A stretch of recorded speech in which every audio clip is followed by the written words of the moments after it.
सुन रहे हैं जगत गुरु तत्वदर्शी संत रामपाल जी महाराज द्वारा लिखित पुस्तक जीने की राह।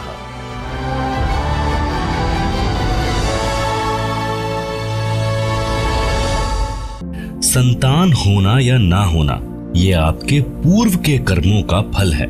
यदि संतान को धर्म कर्म का ज्ञान नहीं है तो वह चाहे कितनी ही नेक हो, कभी ना कभी गलती कर ही देगी।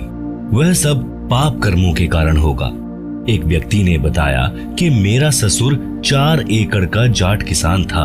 उसने दिन रात मेहनत करके कुल 16 एकड़ जमीन खरीद कर बना ली, यानी 12 एकड़ जमीन और मोल ले ली। 4 लड़के थे और एक लड़की थी।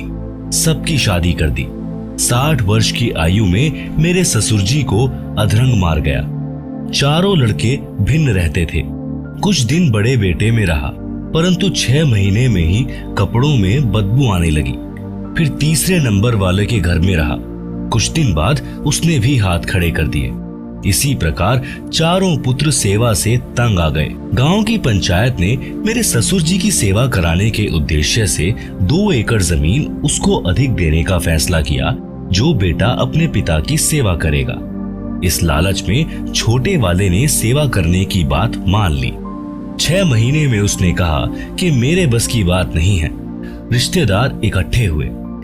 सब बच्चों को सभी प्रकार से समझाया, परंतु कोई सेवा को तैयार नहीं हुआ। वह भक्त बता रहा था कि मेरा ससुर बोल भी नहीं पा रहा था। जब छोटा पोता सामने आया तो गर्दन के संकेत से कह रहा था कि आजा मेरे पास, लाड करूंगा। यह भूल पड़ी है। बेटों ने तो कर दी मौज, पोतों की कसर बाकी है। उन 2 एकड़ को ठेके पर देकर उसके लिए एक नौकर रखा। दुर्गति से मरा। विचार करें कि ऐसे कमेरे व्यक्ति को ये भी ज्ञान होता कि भक्ति तथा धर्म के बिना मानव जीवन नरक बन जाता है, तो वह उसके साथ साथ परमात्मा की भक्ति भी करता तथा ऐसी दशा को प्राप्त नहीं होता। बच्चे भी सेवा करते। सत्संग में यही शिक्षा दी जाती है। श्रद्धालुओं को दया धर्म का पाठ पढ़ाया जाता है। आश्रम में सत्संग के दौरान वृद्ध, रोगी, अपंग, छोटे बच्चों सहित माताएं, बहनें, बेटियां आती हैं। आश्रम में पुराने भक्तों तथा भक्तमतियों की ड्यूटी लगाई जाती है। वे आने वाले वृद्धों, रोगियों तथा अन्य असहायों की सेवा करते हैं।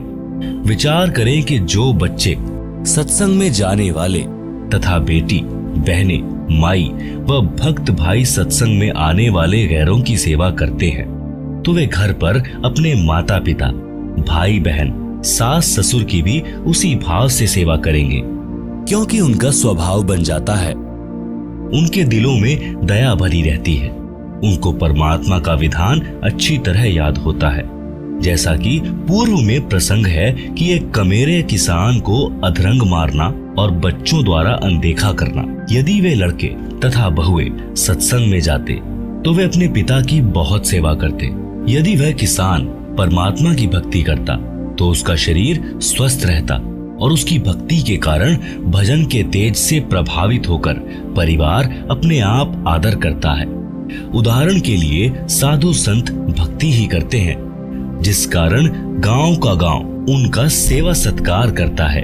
इसी प्रकार भक्ति करने से परमात्मा की शक्ति अपने आप अन्य को प्रेरित करके भक्त के अनुकूल परिस्थिति बना देती है।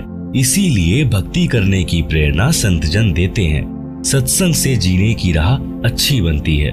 कबीर परमेश्वर ने फिर बताया है, काया तेरी है नहीं, माया कहां से होए। भक्ति कर दिल पाक से, जीवन है दिन दोए। बिन उपदेश अचंभ है, क्यों जीवत है प्राण। भक्ति बिना कहां ठोर है, ये नर नाही पाषाण।